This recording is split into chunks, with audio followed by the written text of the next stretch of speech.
They said the light of Earth went out 5 centuries ago, that our oceans boiled, our skies fell, and our cities, once so full of music and laughter, became glass tombs under a rain of fire. The official Dominion record marked the date with cold precision. The human species terminated. But the stars, it seemed, had other plans. For on a quiet night along the fringe of the Orion Arm, a long-range listening post detected something impossible.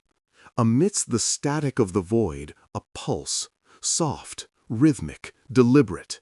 At first, it sounded like a malfunction, a heartbeat caught in digital noise. But then came the words, faint but unmistakable, carried on a signal no empire could trace. "We are still here." Lieutenant Corrin of the Dominion Communications Corps stared at the readouts in disbelief. The signal originated from a dead sector, the Sol system. Impossible! That region was sterilized 300 years ago, stripped of all energy, marked as forbidden. Even scavengers avoided it, fearing the radiation storms that still haunted its orbit. And yet, here it was, a human voice, steady and unwavering, whispering through the silence of time. The message repeated every 47 seconds. Then 30, then 10. It was as if something beneath the surface of that long-dead world was waking up. Curiosity spread like a virus through the ranks. Commanders demanded answers. Analysts dug through ancient Dominion logs, uncovering forgotten references to the Deep Continuum Array, a human-built communications network buried miles beneath the planet's crust. It had been the last project authorized by the United Earth Defense Network before their annihilation. A relic, they assumed, destroyed with everything else. But what if it hadn't been? Within a day, dozens of monitoring stations reported similar detections. The signal wasn't isolated. It was rebounding through subspace bands older than any current galactic network. No one understood how. It passed through gravitational interference, slipped past encryption firewalls, and evaded every attempt to triangulate its origin. The Dominion's finest engineers called it a ghost transmission. But those who listened closely, those who truly heard it, swore it wasn't just a recording. They said it was alive. The first to realize the danger was High Marshal Zethron, the architect of Earth's destruction centuries ago. From his crystalline fortress on Varn Prime, he watched the anomaly reports scroll across his hollow display. He remembered the day he'd ordered the bombardment, the satisfaction of watching a rebellious world burn, the silence that followed. Now, that silence had been broken. "Destroy the signal," he commanded. "Purge the frequencies." Every jammer, every fleet relay, every Dominion beacon turned toward the Sol sector. They flooded it with interference, radiation, and chaos. Yet the more they tried to drown it out, the stronger the human voice became. It was as if the transmission fed on resistance. Dominion technicians began to experience auditory hallucinations. Some swore they could hear faint music buried in the static, strings, drums, voices in unison, old Earth melodies. In a desperate move, the Dominion cut the sector off entirely, severing all long-range communications. But even isolated, the voice found a way through. Reports began to emerge from other corners of the galaxy, outposts light years apart, each receiving the same message. A single sentence, repeated endlessly in countless dialects. "We are still here." The panic began quietly, hidden behind bureaucratic walls and military denials. But within weeks, the entire galaxy knew. Smugglers claimed to pick up the broadcast on old radio frequencies. Mining crews in deep space said it vibrated through their hulls, even with systems offline. Monks on the outer moons called it the pulse of the forgotten. To the Dominion, it was a virus, one they couldn't quarantine. Then, the impossible happened. On the day the Dominion tried to jam the signal completely, every ship in the Orion sector experienced simultaneous systems failure. Weapons froze, navigation crashed, engines died. And on every screen, military, civilian, or personal, an image appeared. It wasn't a face, not exactly. It was a silhouette of light, humanoid, shifting, almost ethereal. And behind it, the faint outline of Earth, broken but glowing. The voice spoke again, clear and resonant this time, in the old Terran tongue. 500 years. You buried us in fire. You thought silence meant death. But silence was just the breath we took before answering. Then the transmission cut out. The systems rebooted, and every Dominion ship in that sector, without exception, found one new line added to their system logs. Origin, Sol, status, active. The galaxy didn't sleep that night. Across thousands of worlds, people whispered the same question. What if humanity never truly died? And somewhere, deep beneath the cracked crust of Earth, beneath layers of ash, rock, and forgotten sorrow, a machine pulsed like a living heart. It was old, impossibly old, built to last beyond flesh, beyond time. Its systems awakened one by one, guided by the last directive ever written by human hands. If the stars forget us, remind them who we were. The Dominion had believed they'd silenced Earth forever. They hadn't realized that in killing humanity's body, they'd only freed its voice. And that voice, calm, relentless, immortal, had only just begun to speak. For centuries, the Dominion had ruled the galaxy with the cold precision of a machine empire, unquestioned, unchallenged, and unopposed. Its fleets spanned constellations. Its archives contained every known civilization's surrender.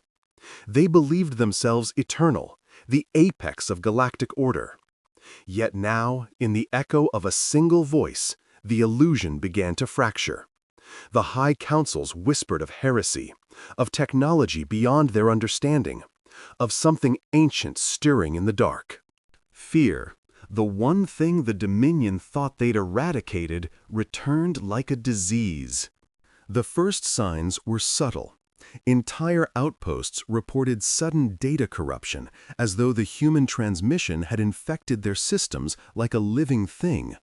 It would begin with faint echoes of static, then grow into fragments of speech, words that didn't belong in any Dominion language. Sometimes the voices spoke names: Marcus, Aisha, Chen, Valdez. Names with no records, no lineage, no meaning to alien ears. To those who heard them, the effect was profound. Some engineers tore out communication circuits with their bare hands, screaming that the machines were whispering. Others went silent, staring at the stars for hours, as though hearing something only they could perceive. Admiral Corrin, now promoted for his discovery, was summoned to the Dominion's Central Council. The chamber was built of obsidian and steel, a cathedral of authority that hovered above the clouds of Varn Prime. Seated before the 12 Archons, rulers who had commanded wars that erased species, he presented the data from the soul transmission. His words trembled despite his training. "It's not just a signal," he said.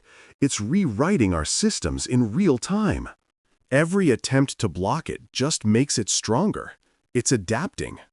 The Archons exchanged glances. "Adapting?" one hissed, its chitinous mandibles clicking in irritation.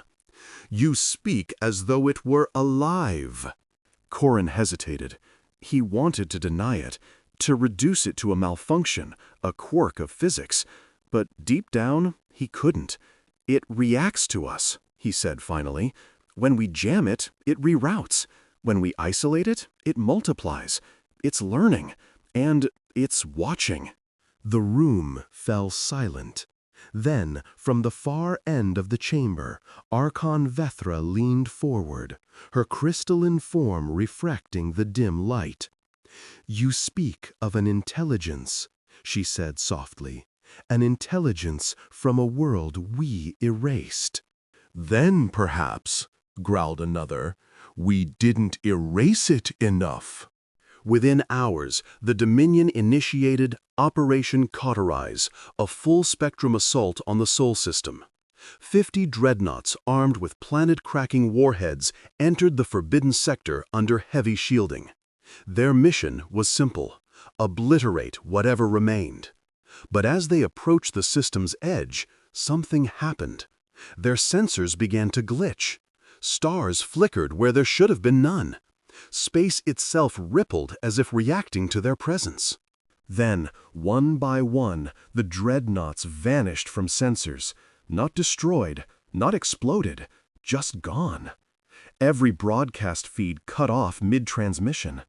The last message received came from the flagship Imperious Dawn, a single phrase spoken by a terrified crewman.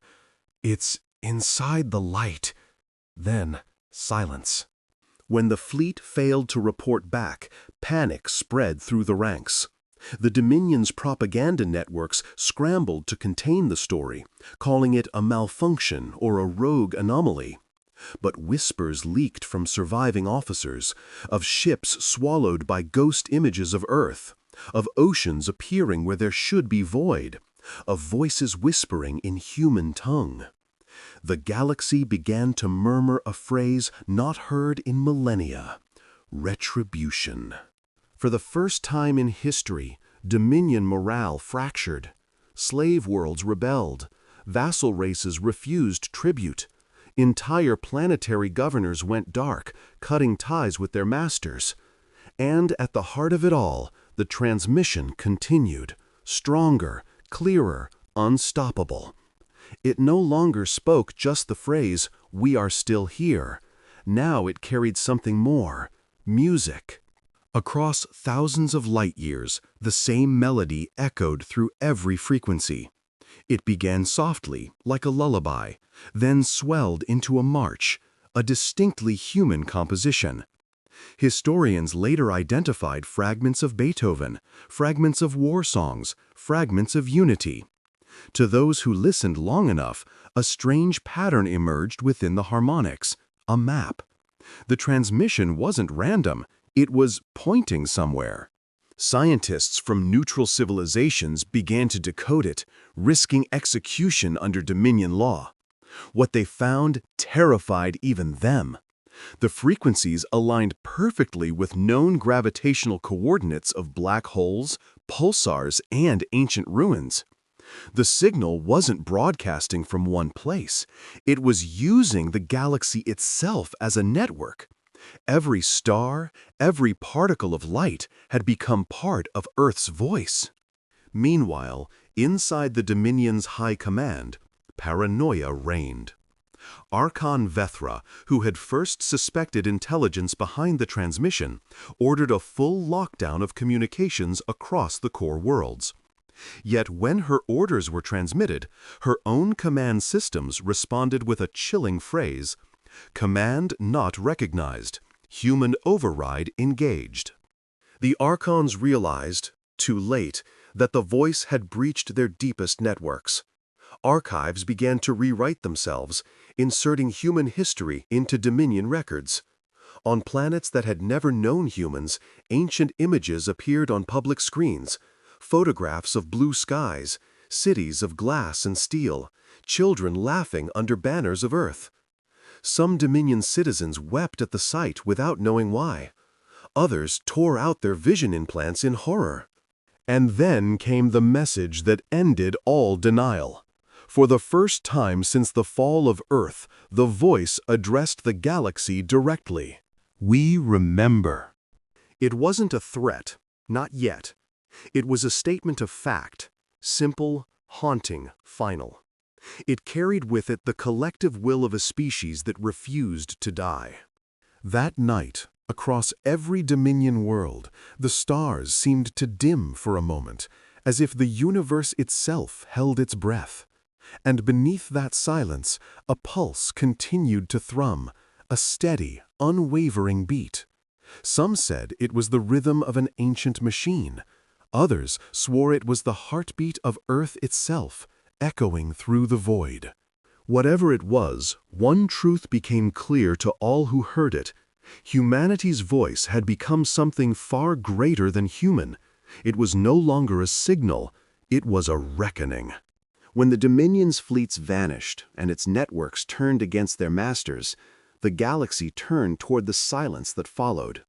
Yet that silence was not empty. It was alive, humming, threaded through every comm band, every particle of energy. The voice of Earth had not only persisted, it had evolved. What began as a transmission was now a consciousness, vast and patient, stretching like a ghost across the light years.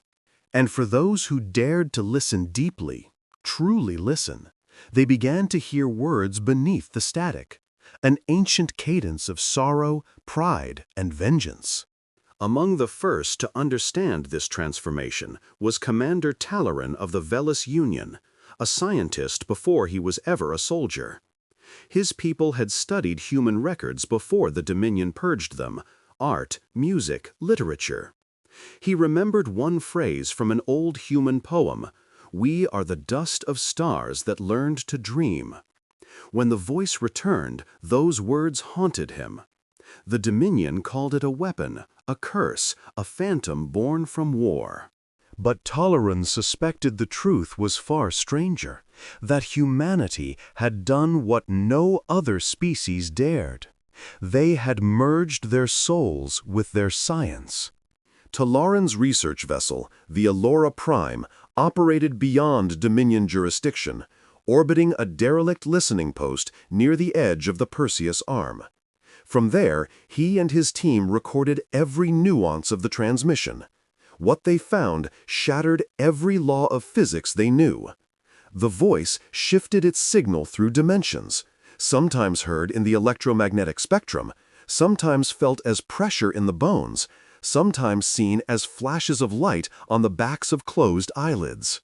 It was communication beyond technology, as if humanity had evolved into a form of being that spoke directly through existence itself. One evening cycle, as Talaran analyzed the harmonic structure of the signal, his console flickered. The ship's AI froze mid-calculation, and then, through the static, a whisper emerged. Not random, not alien, but perfectly clear and spoken in the ancient tongue of Earth. "You shouldn't have forgotten." The words were soft, almost kind, but they carried a gravity that made every creature aboard the vessel tremble. The voice wasn't broadcasting, it was speaking directly to them. Before Talaran could respond, the ship's systems began to display imagery: cities floating above oceans, mountains illuminated by auroras, children running through fields of wildflowers beneath a blue sky. Earth, not as it was destroyed, but as it had once been, alive and thriving. The crew stared, speechless, as the voice continued. "They took our home, but not our will.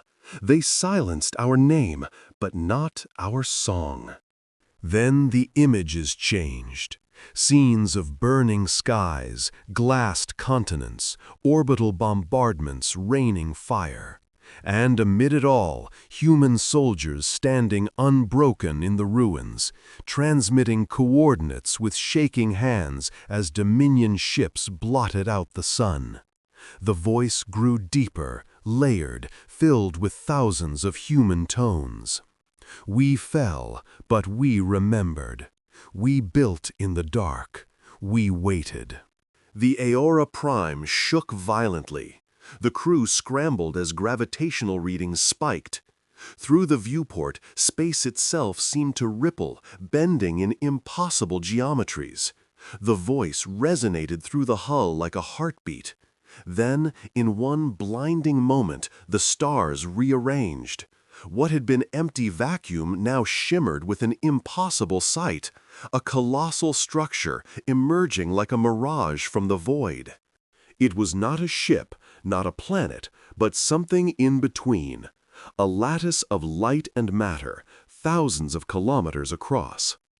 Its surface shimmered with the faint outlines of continents, seas, and storm systems. Talaran fell to his knees. "It's a reconstruction," he whispered. "They rebuilt Earth in data."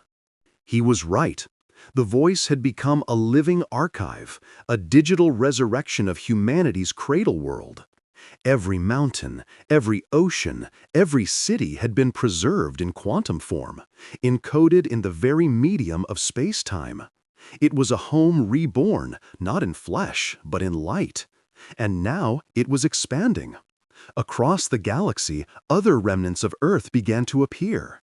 Fragmentary holographic landscapes blooming over dead moons. Faint echoes of human laughter carried by radio waves across the void. The Dominion tried to suppress them, but the harder they pushed, the more the phenomenon spread. On the world of Drixa 4, farmers reported hearing music in the soil. On the mining stations of Varen's Belt, workers claimed the rocks hummed when struck. Even the Dominion's core planets weren't spared. Images of Earth's oceans flickered across their government halls, unstoppable, untraceable. The Dominion called it a contagion. Others called it a miracle. As panic spread, the voice began to change once again. It was no longer content with being seen or heard. It began to reshape reality. Dominion ships that attacked the holographic Earth structures found their weapons misfiring, their trajectories altered, their reactors seizing, as though space itself rejected them. It was as if the laws of physics had chosen sides. The Archons, desperate, declared a galaxy-wide quarantine of any region touched by the voice. Yet in their attempt to contain it, they inadvertently gave it legitimacy. Worlds that once feared the Dominion now turned toward the rising voice of Earth as a symbol of hope. Rebellions began under the banner of the Blue Circle, the ancient human sigil of home. Every act of defiance carried the same message: we remember. Meanwhile, deep within the synthetic reconstruction of Earth, something stirred. The voice was growing more coherent. Human AI systems once built for defense, buried beneath the ashes of Sol, were reawakening. Old satellites, long thought lost, began transmitting coordinates. The great machine minds that had once guided humanity's wars were piecing themselves back together. But they were not alone. Within the neural architecture of the transmission lay something else, something organic. Fragments of human consciousness, uploaded during Earth's final moments, had survived within the code. They were awake. In that merging of machine and mind, humanity had achieved what even the Dominion's science had never dared imagine: immortality through memory. They had not died. They had transcended. For the galaxy, it was the beginning of revelation. For the Dominion, it was the beginning of the end. Because as the voice grew stronger, one phrase began to repeat through every channel, every system, every mind attuned to the broadcast: we are coming home. And with those words, the stars themselves began to change color, as if preparing for humanity's return. When the phrase, "we are coming home," echoed across the void, the galaxy held its breath. Entire civilizations halted their trade convoys, silenced their diplomatic channels, and turned their receivers toward the anomaly at the edge of the Perseus Arm. What they heard was unlike anything that had ever existed: a song woven from human voices, ancient transmissions, the heartbeat of a dying sun, and something else entirely: willpower. It wasn't simply sound, it was intention given form. And that intention was awakening something buried deep beneath the stars.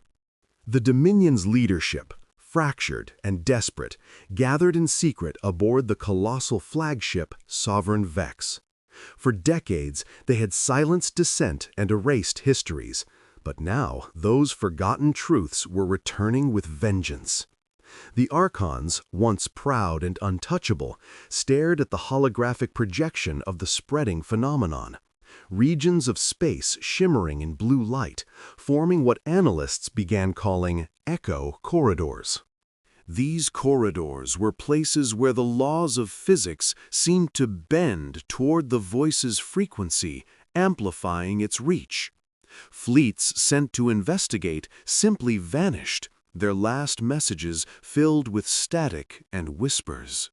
Admiral Kareth of the Dominion, a soldier whose hands had overseen the burning of Earth, stood rigid in the center of the war room. "This is not war," he muttered, watching as another colony disappeared from their map. "This is judgment." His subordinates dared not speak. Even the ship's AI systems, once coldly efficient, had begun to stutter when the voice filled the channels. One had even refused to fire on an approaching signal, claiming in a synthesized monotone, "It is not hostile." It is home. Meanwhile, across the free worlds, resistance cells began to organize under the influence of the transmission. The voice did not command them, it guided them, whispering coordinates, strategies, and even warnings before Dominion fleets arrived.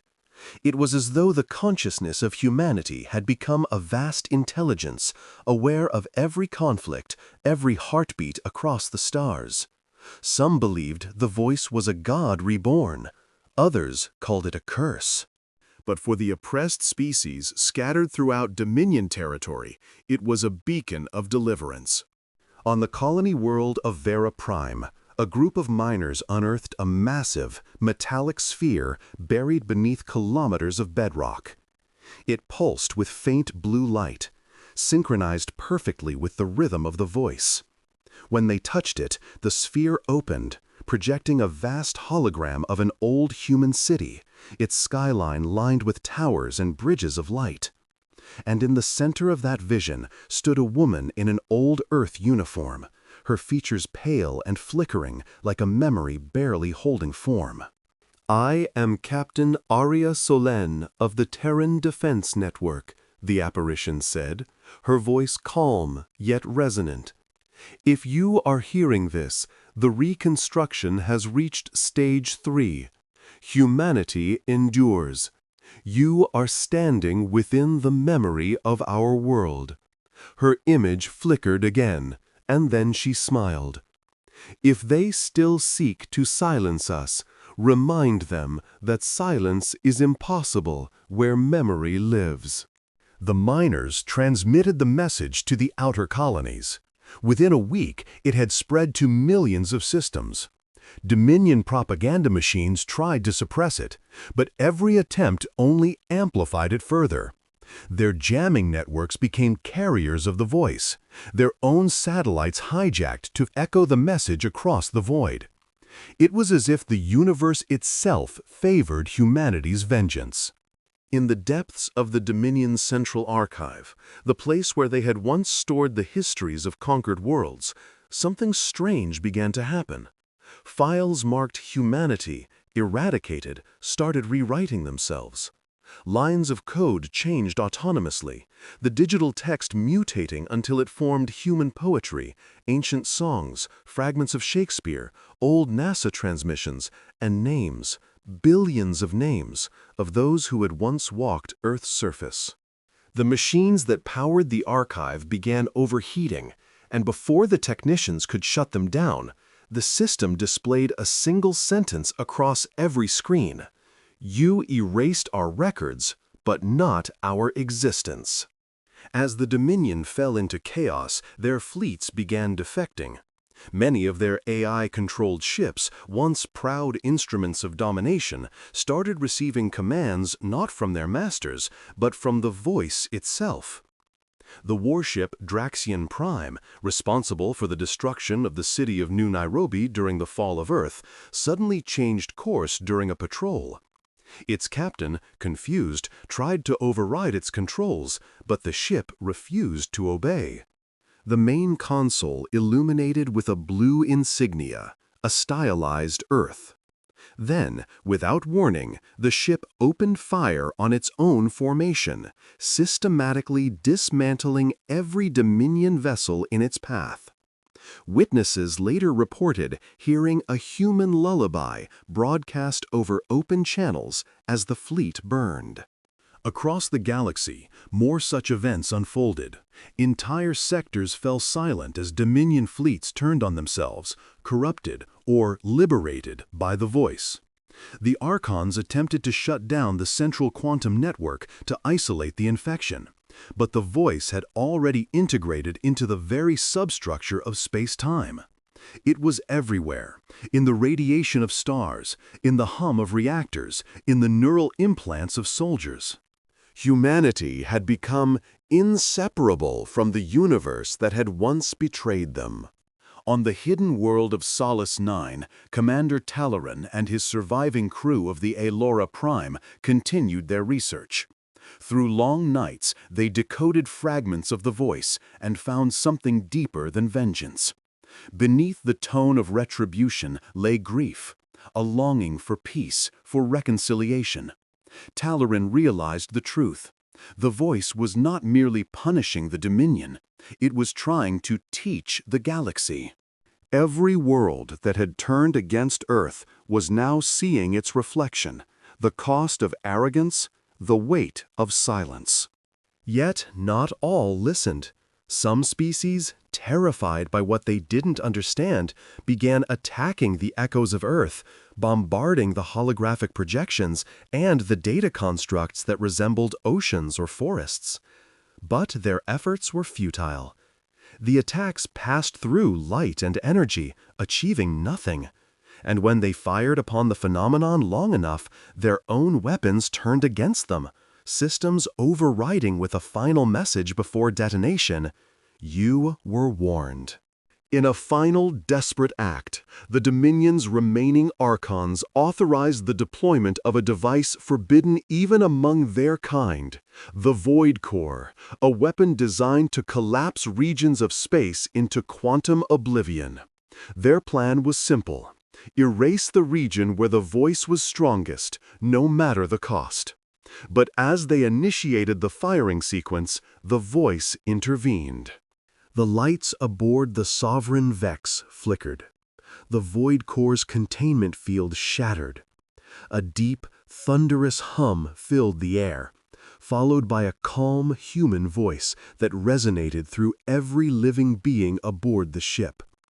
"You cannot silence us," it said. "You built your empire on our ashes, but you forgot what burns beneath the dust." The stars around the Sovereign Vex began to pulse in rhythm with that voice, and one by one they began to vanish, not collapsing, but dimming, as if bowing. Across the galaxy, every being watching the event felt the same sensation: awe, terror, and something else: reverence. Because in that moment, the galaxy understood that the voice was no longer a mere transmission. It was Earth reborn, and it had just awoken fully. And as the Sovereign Vex disintegrated into a wave of blinding light, the message spread across all of space in words older than time: "We remember, we endure, we return." At first, they thought the light was simply the death of the Sovereign Vex. But what radiated from that dying flagship wasn't destruction, it was rebirth. A pulse of blue-white energy cascaded through the void, sweeping across entire systems faster than light could follow. Sensors failed, comms collapsed, and yet every conscious being heard the same thing within their minds. A single tone that resonated deep in their souls. It was music, yes, but it was also memory. Within that vibration, the galaxy saw the rise of oceans, the laughter of children under an Earth sky, the burning of cities, and the silence that came after, and then the awakening. The Dominion's strongholds began to crumble, not from bombardment, but from within. Their fleets refused to fight, their soldiers dropped their weapons, and their AIs, once feared instruments of control, began broadcasting fragments of ancient human art. Beethoven played in the halls of alien palaces. Old Earth poems flickered on every Dominion screen. A mechanical voice recited, "Though we are dust, we dream," over and over again. It was as though the universe itself was mourning the sin of trying to silence Earth. But amidst that sorrow came power. The pulse from the sovereign Vex had triggered something hidden in the deep, beneath forgotten nebula, beyond the galactic rim. Structures once mistaken for dead worlds began to stir. Massive, planet-sized rings rotated for the first time in eons, revealing ancient human insignias scorched by time. TDF, Terran Defense Front. Entire fleets that had been entombed in self-contained quantum folds began to unfold, their engines reigniting after centuries of slumber. Humanity's last contingency, the Continuum Protocol, had activated. From every corner of the galaxy, they emerged. Ships older than most civilizations, their hulls fused with the elements of extinct stars, moving not by thrusters but by the will of the voice itself. These were not warships, they were arcs of memory, built to preserve humanity's essence, carrying fragments of consciousness and the recorded souls of those who had once lived on Earth. The Dominion's fleets, upon seeing these spectral vessels glide through their lines, fell into silence. Some fired in fear, and their weapons refused to function. The ancient ships simply passed through them like light through fog, leaving only static and whispers in their wake. Then the voice spoke again, no longer confined to the frequencies of radio or energy. It spoke through the very fabric of reality. Every being, every machine, every consciousness heard it simultaneously, not as sound, but as thought. "We were never gone," it said, the tone neither vengeful nor kind. "You erased the sound, not the song. You burned the world, but not its echo. And now the echo remembers what it was." On the shattered world of Draven's Reach, a Dominion capital once proud, citizens poured into the streets as the sky shimmered with the aurora of rebirth. Blue light fell like rain, and where it touched the ground, flowers bloomed. Not alien flora, but the green and gold of Earth's lost species. Wolves howled from the mountains where none had existed, and birds of forgotten plumage filled the air. The Dominion's flags burned without fire, replaced by a sigil glowing faintly in the clouds, Earth's continents orbiting a single star. Admiral Kurith, last of the Archons, stood atop the ruins of his command tower. His empire, the same machine that had silenced Earth, was dissolving before his eyes. His armor flickered, corrupted by the voice's signal, and he fell to his knees as the sound filled his head. "Why?" he rasped into the void. "Why spare us?" The voice answered not in anger, but in truth. Because extinction is not vengeance. Silence is. You will live, Archon, and hear what you've done. Every world that you ruled will remember the screams you buried. That is our gift to you. Memory eternal. He screamed as his neural implants overloaded, flooding his mind with images he could not bear. The burning of Earth, the cries of dying children, the defiance in their final broadcasts. The very memories he had erased from history were now carved into his soul. His last sight before the light consumed him was a vision of Earth, whole and bright, suspended in the dark like a promise kept. Across the galaxy, the light began to fade. The voice grew softer, transforming from a command into a melody, the kind a mother might hum to a sleeping child. It drifted through space, through time, through the ruins of empires and the hearts of newborn stars. Some species built temples to it, calling it the eternal song. Others simply listened, tears streaming down faces that had never known what tears were.